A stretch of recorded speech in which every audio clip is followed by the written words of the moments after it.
Good morning and welcome to Moments with Melinda. I am your host, Melinda Moulton, and today I have the deep and amazing honor to have Charity Clark, Vermont's Attorney General, with us today. Hi, Charity. How are you doing? Hey Melinda, I'm doing well. How are you? I'm doing great. Thank you so much. Under the circumstances we're living in, I think we're doing pretty well here in Vermont. Well, to Yeah. my viewers, there's not a whole lot I need to tell you because we're going to talk about it in this interview, but Attorney General Charity Clark has been our Attorney General since January of 2023, correct? That's right. That is correct. So let's start at the beginning. You are a Vermonter, born and raised here. Tell us a little bit about your family and your childhood. Okay. Well, I grew up in southern Vermont. My family owned a grocery store, so I spent a lot of time in the grocery store. It was in Londonderry called Clark's Market. And I always point that out because it really informed a lot of how I see the world. I started out when I was 10, I was like sorting bottle returns and stocking shelves. And then when you're 16, you get to run the register because you have to be 16 to have someone with alcohol come through your line. So when I was 16, that was the big time. I got to be a cashier and I learned so much from interfacing with the public and just like observing the people. It was the only like actual supermarket in the town where it was. And so it really informed the sense that we all have in relation to our communities.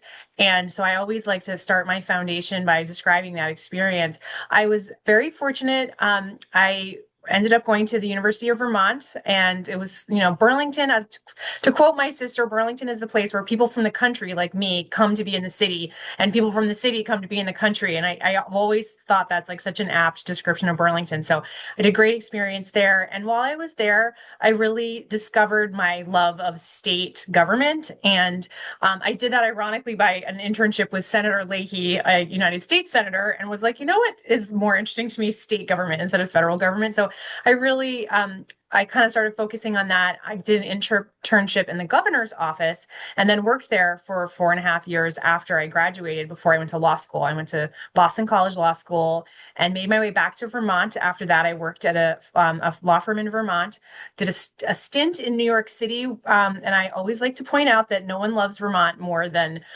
anyone in New York City who's working all the time as a lawyer. So my love of Vermont grew even more and made my way back. And I started working at the AG's office in 2014. So I've been there a long time.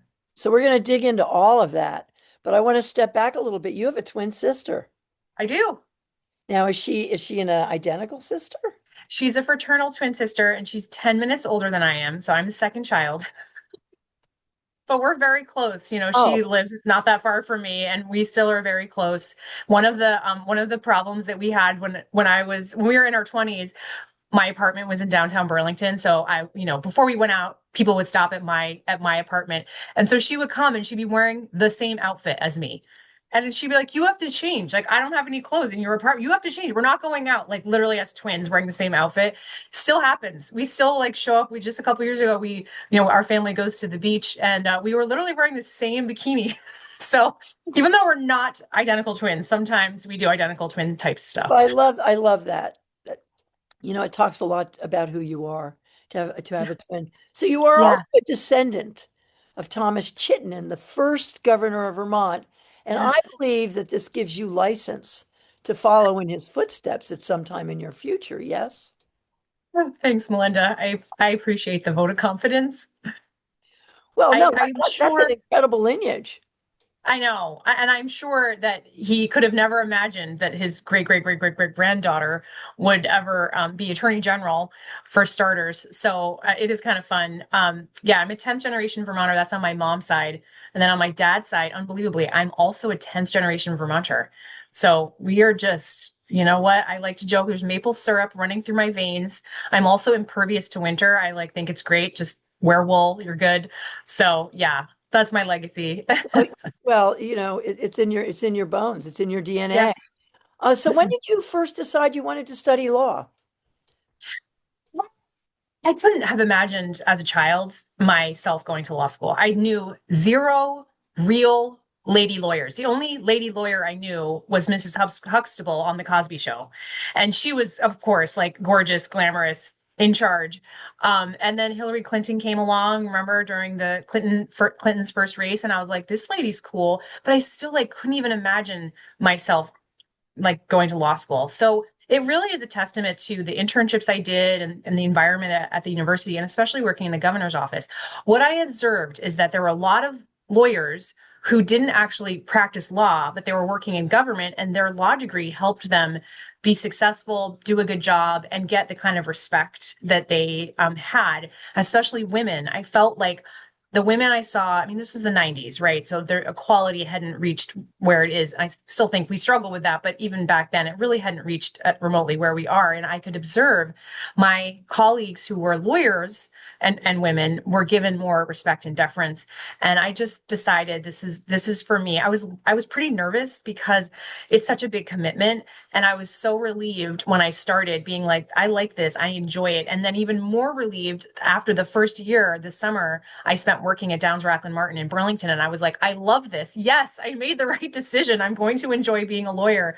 And, and, So it was a journey to get there, but it ultimately was the right thing. and look where it brought you. So now you worked as a policy analyst for Yes, Governor Howard Dean, who, by the way, is one of my most favorite humans. he's the best. And he's been interviewed on my show. He's a great Oh. interviewee. So please talk to us about this time in his administration. And also, were you involved in his run for president? I learned so much from Howard Dean and from his administration. I mean, so much. I learned about, diplomacy, the legislature, how state government functions. Also, just something that I feel like is pretty unique to Vermont is Montpelier, our state capital, is so small. Everyone knows each other. And it really feels like this community in and of itself where we all have to get along. So even if you disagree with someone, you're going to find something in common with them. Whether it be, your kids play the same sport or you love the same type of bagels, whatever it is, you have something in common and you can make jokes about that. And even though you are on in different parties or whatever. And I feel like I learned so much. A lot of Howard's, staff were former legislators that he knew from when he was in the legislature. So I just like learned a ton from them. It was such a wonderful foundation. One thing I did encounter, however, when I went to law school is in Vermont, sometimes if there's like something isn't quite right, rather than suing over it, you can just go to the legislature and say, well, this doesn't make sense. We should change this law. And the legislature will be like, okay, and it'll get done that year. That doesn't normally happen. So I got to law school and I was like, well, that stinks. But you know what you could just do is go to the legislature and be like, I have an idea here. And my professors will be like, no, that's not, you have to go to court to get that. I'm like, oh, okay, all right. It took me like a semester to figure that out. But it's so nice to be back in Vermont where that is an option. When something isn't quite right, you can go to the legislature and say, and point it out to them and say, hey, maybe we should change this. So what brought you back to Vermont after you worked in New York with the firm Orrick, Harrington, and Sutcliffe? What brought you I back? mean, I used to have a recurring dream, true story, that I was in Montpelier and I was either like filing stuff in the governor's office, or I was walking down State Street on a balmy summer night, like walking past the state house and being like, "Oh, I'm so lucky to work for the government here, and this is so great." So clearly, the experience working at a big fancy law firm in New York City was not really. I wasn't well suited to that in terms of a long term career choice that would bring me a lot of joy. The real answer to your question, however, is that I got pregnant and I was like, this baby is going to be born in Vermont. And 7 months pregnant, packed up a rental car with two suitcases and my cross country skis, 7 months pregnant. It started snowing. It was very auspicious. I was like, yep, doing the right thing. And I moved home to Vermont and I had my baby in Burlington. So she's an 11th generation Vermonter. But more importantly, I wanted to raise her in a community that reflected my values, where I knew I would be happy and she would be supported. And I have zero regrets. In fact, we took a trip on a recent spring vacation to New York City, and she did not like it at all. Well, I took my It smells granddaughter bad. because I'm from that area, and I took my Yeah, granddaughter to her for her first visit, and we got out of the train, and she looked at me and she said, "It really stinks down here, it dude." smells.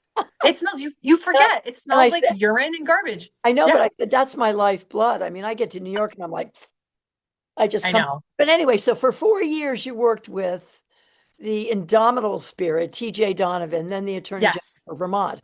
I believe that is when you and I first met. Yes. You resigned in May of 2022, and with TJ stepping down as AG, you stepped up and you ran for attorney general. You won the election with 65% of the vote. I mean, that's right up there with Bernie, making you the first woman ever elected attorney general for Vermont. Talk to me about that moment in your life.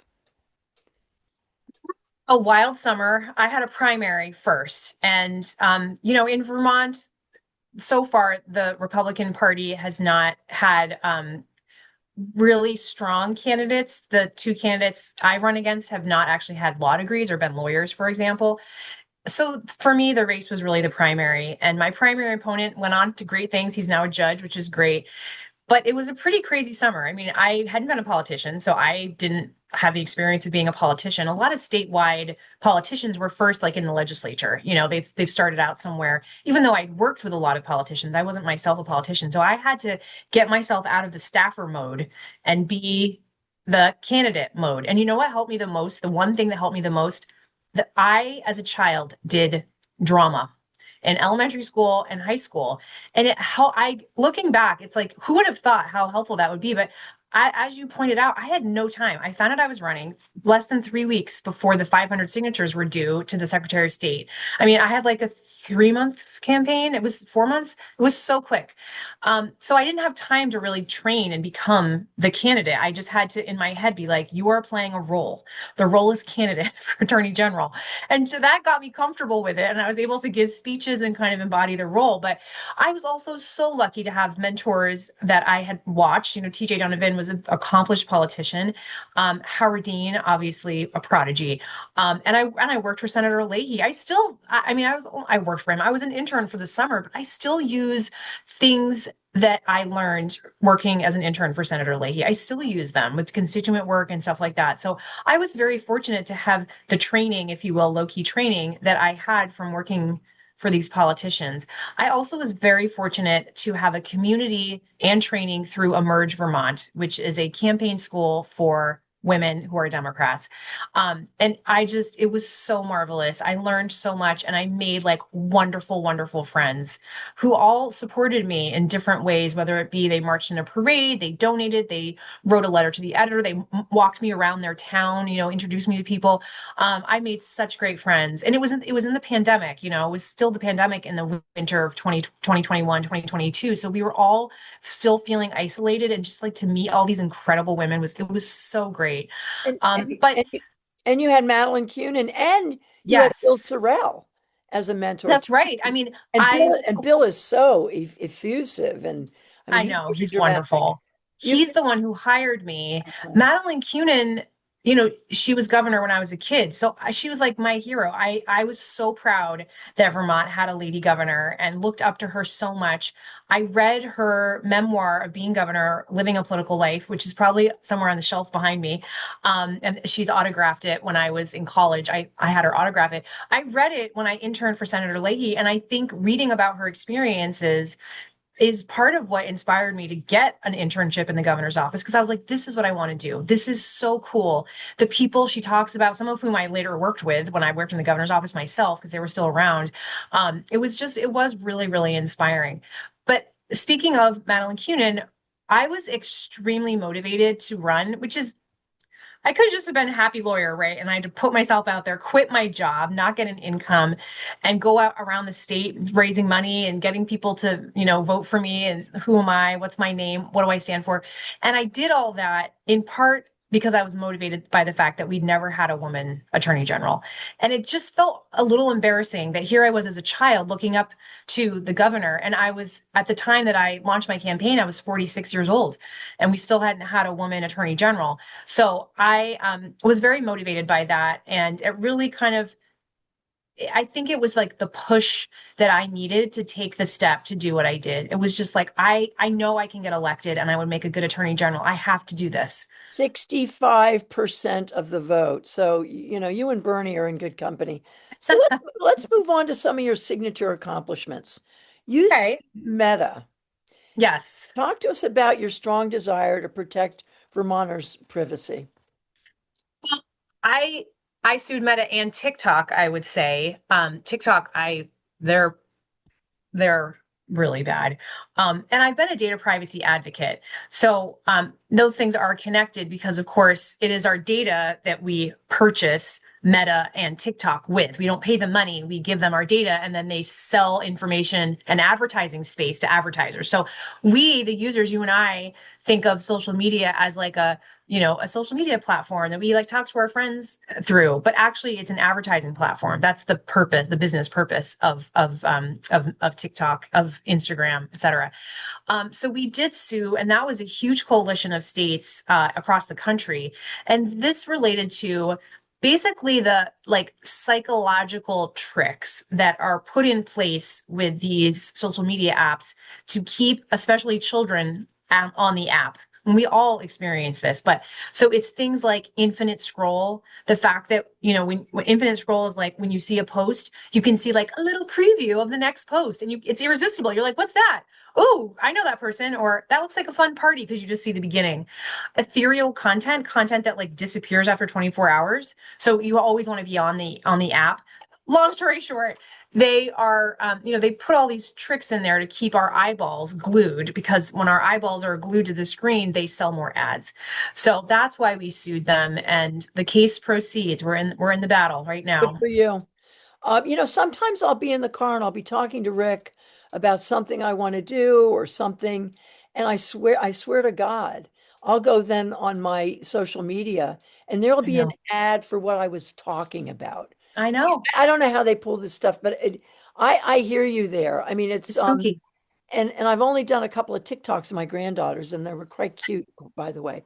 So let's move on to abortion rights. It is Yeah. a top signature issue for you.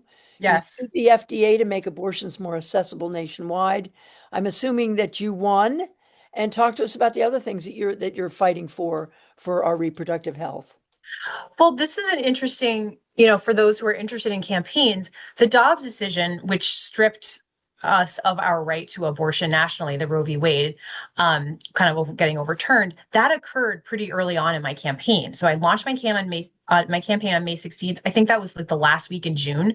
So I was doing campaign stops in the middle of just like reckoning with this horrific deprivation of our right. And I decided, I was like, we can respond to this. There are things that we can do to protect Vermonters. And so I immediately like put together a press conference to announce a plan. And it felt really good to be able to, move quickly and have the press conference. And a lot of those things were put in place with the safe harbor. I mean, I called it safe harbor. It was something else, called something else, but the legislature put a lot of those in place. So it was really nice to be kind of aligned with their thinking.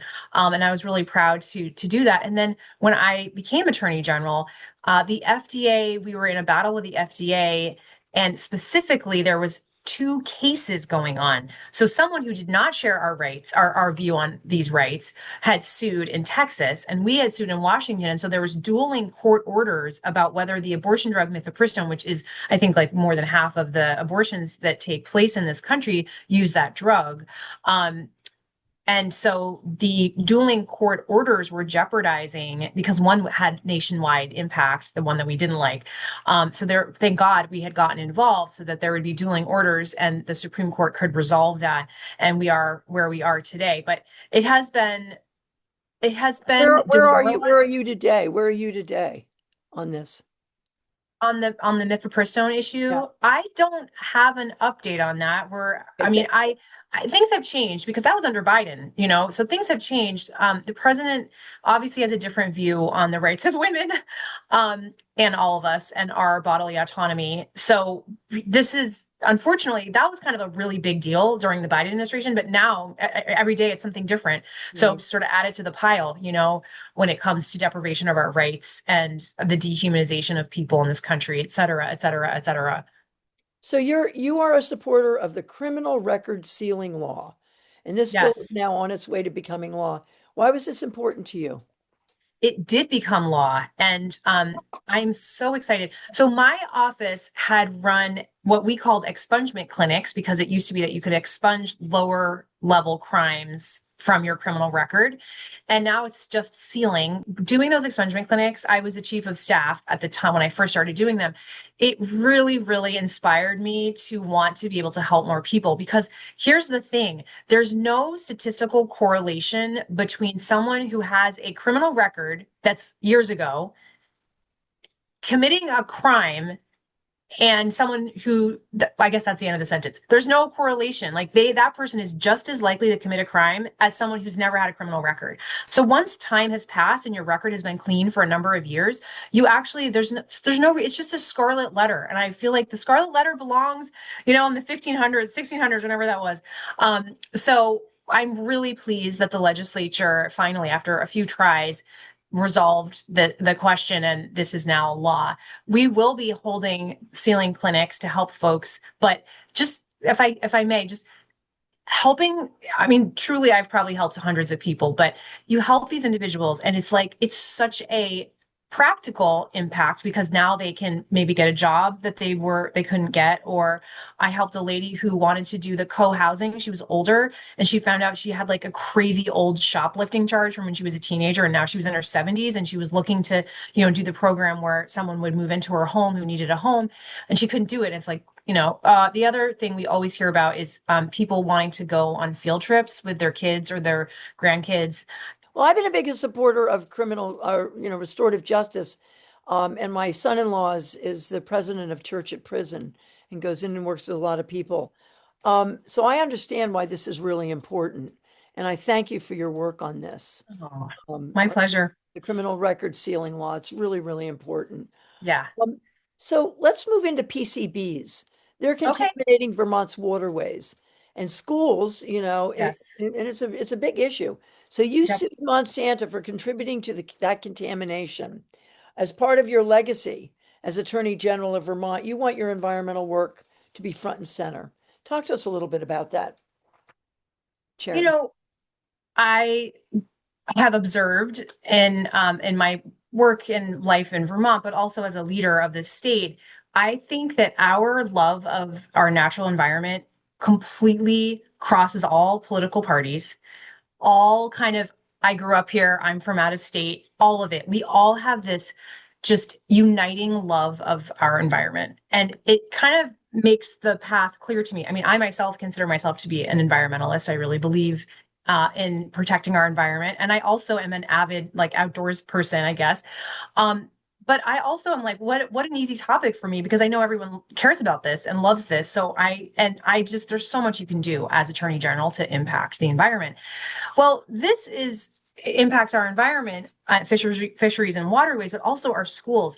So PCBs is a chemical made by Monsanto, and it has it's bad for your health.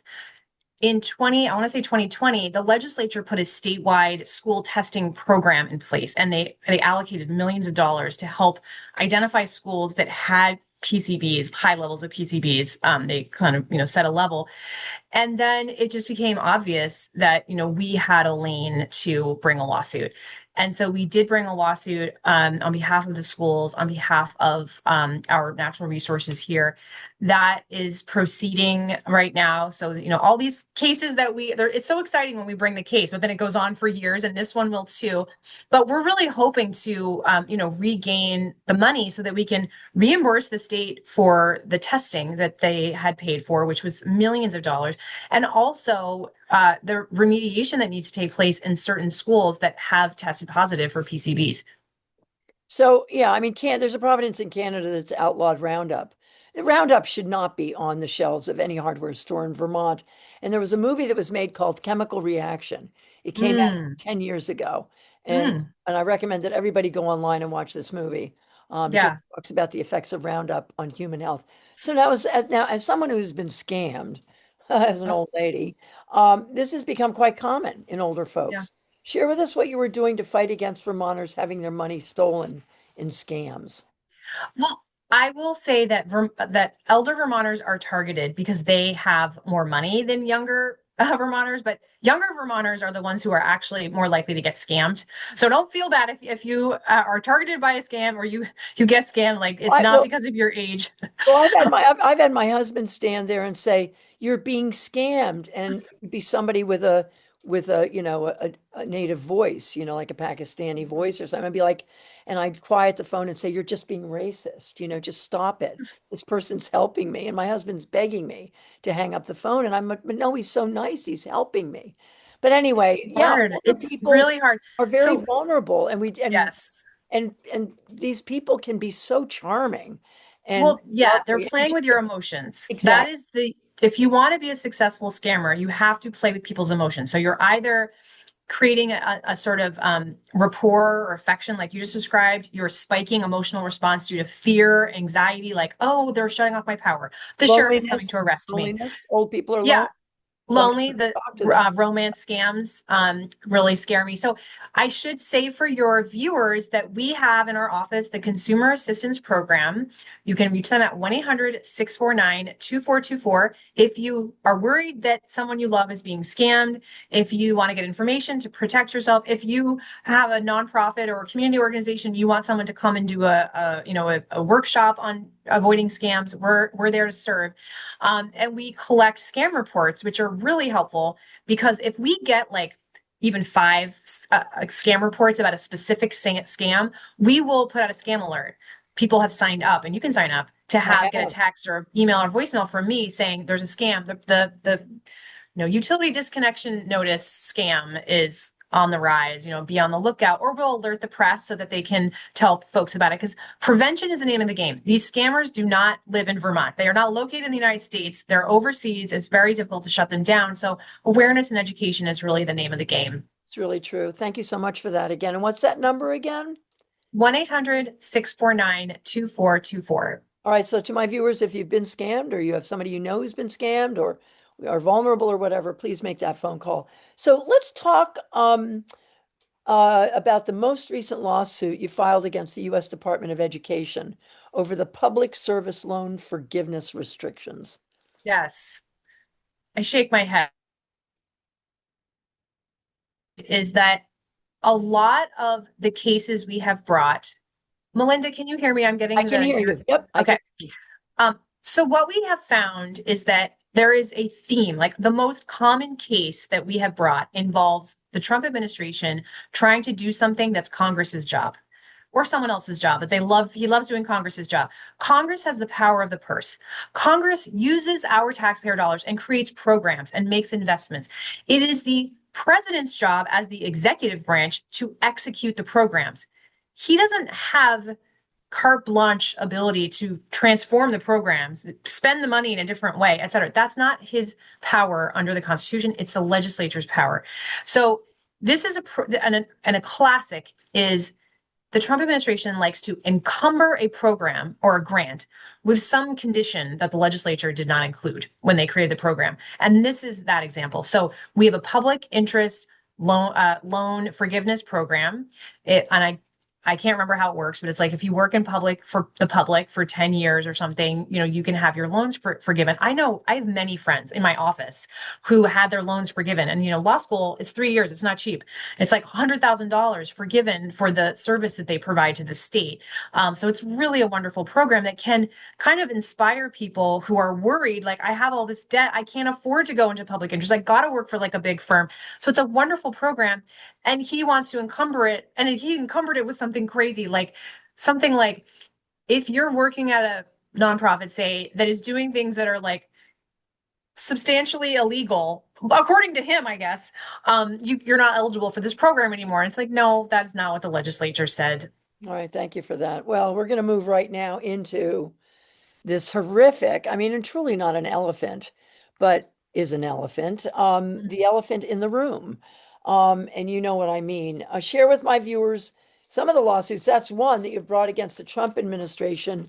So, I know that you have been standing up and fighting for our rights against Yeah, what the Trump administration is trying to do to humanity and to our government, our democracy. So talk to us about maybe some of the more current ones that you're involved in with the sure. administration.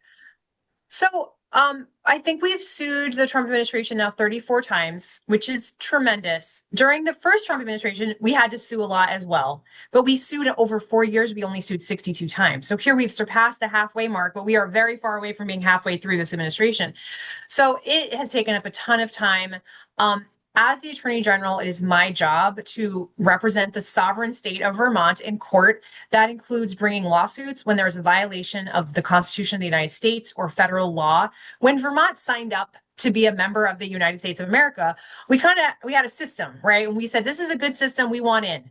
And you can't restructure the system. That's not how it works. We are a sovereign state, we have powers of our own, and we need to all adhere to the system. So that is a lot of what I'm doing. I love getting the money back. When the Trump administration wants to take money out of our pockets and I get it back, it feels great. And we've now, clawed back successfully like tens of millions of dollars.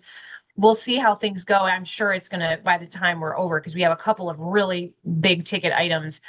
So I'm sure it's going to be over $100 million, which is crazy to think that if I hadn't gotten involved, we might not be getting that money to Vermont. So of course that's important. But the other thing that's important is the rule of law.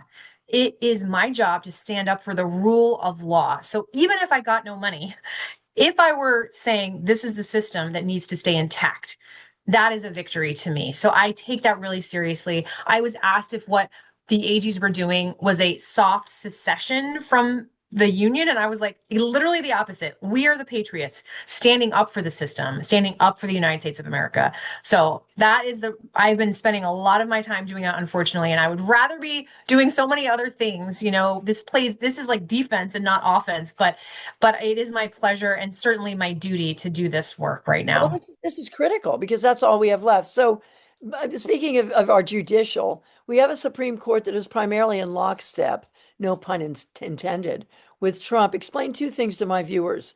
How is a company a person, Citizens United, and why did they give Trump immunity? I mean, come I on. know. I know. It's disappointing. They are the Supreme Court of the United States, right? So here's the thing. They have the last word when it comes to interpretation of a statute. However, our system is like this, in my opinion. So they do something the legislature doesn't like, or the people, who we make up the government, it's a government by the people, of the people, for the people. We don't like it. Well, then the law needs to change or the Constitution needs to change. That happens sometimes too. So we have to keep that in mind. It is a cycle. When it comes to issues related to the social issues that might come before the Supreme Court, I'm not feeling very optimistic that they're going to rule the way most of us in Vermont would want them to rule. This includes issues relating to LGBTQ rights, related to, frankly, the environment, and other social issues. I think when it comes to the rule of law, I think there's a greater appetite for them to uphold the rule of law.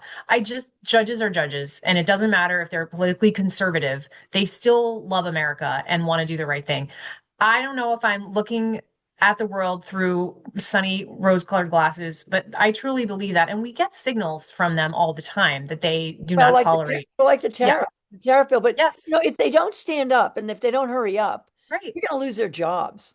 I mean, if this man really gets to take over all three branches of government and maybe change the Constitution to the Trump doctrine, which he's been talking about too, they're going to lose their jobs. So they better start stepping up. So explain to my viewers, you talked about the judicial system and how Trump has avoided, he's been, being accountable to all of these crimes. So let's just jump in real quickly to AI. There's a tremendous Mhm. fear around the world about machines taking over humanity. People are really freaking out about this. I'm kind of like not one of them, but I have read Dean Koontz's novels, and those are really scary. Do you feel that this is a real pressing issue for humans? And if so, what can we do about it? Yes, I really, really, really do. I feel like I'm more informed about AI than the average person, although I'm no, by no means an expert and I'm always learning. So if your viewers want to send me an article or a book, I would welcome it. So this is going to be society transforming. So there's definitely different ways to look at AI in different kind of pockets. One of them is overall, I do not believe that AI is going to benefit the working people of Vermont. I think it's going to replace some of the jobs that they do. It's going to once again be on the trend of making the wealthy wealthier rather than helping all of us. So right away, that's a concern. But I'd love to, and there are many concerns: deep fake, non-consensual imagery, using nudification apps to like take a picture of someone and make it look like they're naked. I mean, these are disturbing. But can I just, since we don't have a lot of time and I could talk We have about this for a time. whole No, no, episode, we have I time. want to tuck into one thing. You already asked me about scams. Imagine for a moment that you have an AI chatbot who you hit a button and 1,000 AI chatbots go out into the world to try to find victims of a romance scam. So you don't have a person having to cleverly engage with another person trying to scam them. You literally have AI bots who are trained with all of the favorite phrases and things that will get people to be scammed. That is going to happen. I mean, it is going to happen. And it just like things like that just keep me up at night, because how are we going to protect people when it's not just like AI is going to make things easier, right? Well, it makes crime easier too. So I really pull out my hair when I think about the fact that Congress and even our own legislature has not taken meaningful steps to protect people from AI. And instead, it's so like novel and fun, but actually there's so many pitfalls, and we all need to be keeping abreast of the technology and the concerns. And, really for the rest of our lifetimes, this is going to be a really big issue. Dear heavens. Well, I'm thank you for being there to bring this up. So what are your words of wisdom to my viewers and all Vermonters who are deeply and rightly so frightened about the takeover of our government by a regime that supports white nationalists, the destruction of rule of law and our democracy, the creation of their own police force made up of criminals who were pardoned, and a political party dead set to punish and incarcerate their political enemies? All of this is anti our Constitution. What are your words of wisdom to my viewers and so many people around the world who are really very fearful about this time in our history? It is demoralizing to be an American and see what's happening. We do have to remember that America wanted Donald Trump to be their president. They voted for him and they knew exactly what they were getting, right? So at some point we can be dismayed, but we can also accept this is what America wanted and deserved. Here in Vermont, largely we are safe. We are safe because our laws protect LGBTQ people, protect abortion. We believe in the rule of law, et cetera, et cetera. We know the legislature, the judges, the governor, the AG, the Secretary of State. I mean, you and I know all these people and trust them and like them. And we have to remember, I know we're privileged because we live in the best state in the country. Like, I know that we have to do our role, participate in democracy, write a letter to the editor, go to a protest, read a banned book, volunteer for a campaign that might be happening out of state. We have to remember that the congressional midterms, when everybody in Congress is up for election next year, are happening. We have a wonderful Congresswoman, Becca Balint, but not everybody has a wonderful Congresswoman like her. Other states are going to be flipping from Republican to Democrat, and we need to take over the House. That is what, frankly, that is the most important thing. The Democrats have to restore balance to the federal system, because right now it's way out of balance. The Republicans have so much power, and look at what they're doing with it. They have literally failed to lead. The leaders have failed to lead. We have a government shutdown, like it's embarrassingly dysfunctional. So I would just say, don't hide, on your couch in your what are those robes that are blankets, in your slanket. Don't put your slanket on and watch Netflix. Like, you've got to be participating in democracy and caring about our country. That's the most important thing. And I Oh, do believe, I say this and I believe it, we are experiencing a test that ultimately we will pass. and based on what we're seeing at our rallies, Vermont does step up. I mean, our groups are so powerful. So now I know Yes. you have a beautiful daughter. What are your words of wisdom that you'd like to tell our children who are growing up, our children, in a world that's filled with unknowns, especially around issues like climate change? It's their future, and so Yeah. far we have failed them. What do we say to them to give them hope? It's understandable to be afraid and be concerned for our world, but look around. You have a lot of champions, a lot of people who care and are working with their resources, their smarts, their labor to fix the problems and address the problems. And even children can be a part of the solution too. My daughter wrote a letter to the president. And I couldn't believe when she was 10, I couldn't believe how articulate it was, laying out, you're breaking the law. Here's what's up. But my favorite was she had two PSs. Little kids love like the PS, the PPS. So PS was, my grandma was at the protest that drove Vice President Vance out of the state. And then she drew a sign, a placard, and the placard said, "Go ski in Russia, traitor." And then the last PPS was PPS, stop ruining my childhood. Oh my, I know. So the kids are all right. And we're here to there. support them and inspire them. And we had a great day on Tuesday. So this goes to show us Yeah, that we did. times they are a changing. Yes, they Well, are. Attorney General Charity Clark, this has been a fabulous interview. You are a remarkable and brilliant person and my friend and my most Yes. favorite Attorney General ever. I'm so Oh, delighted thank you you. took the time to talk to me and my viewers. Thank you so much for being on my show. It meant the world to me. Thank you. Thank you so much, Melinda, for having me and for having your show. Thank you. And to my viewers, I will see you shortly. Have a beautiful day. Goodbye.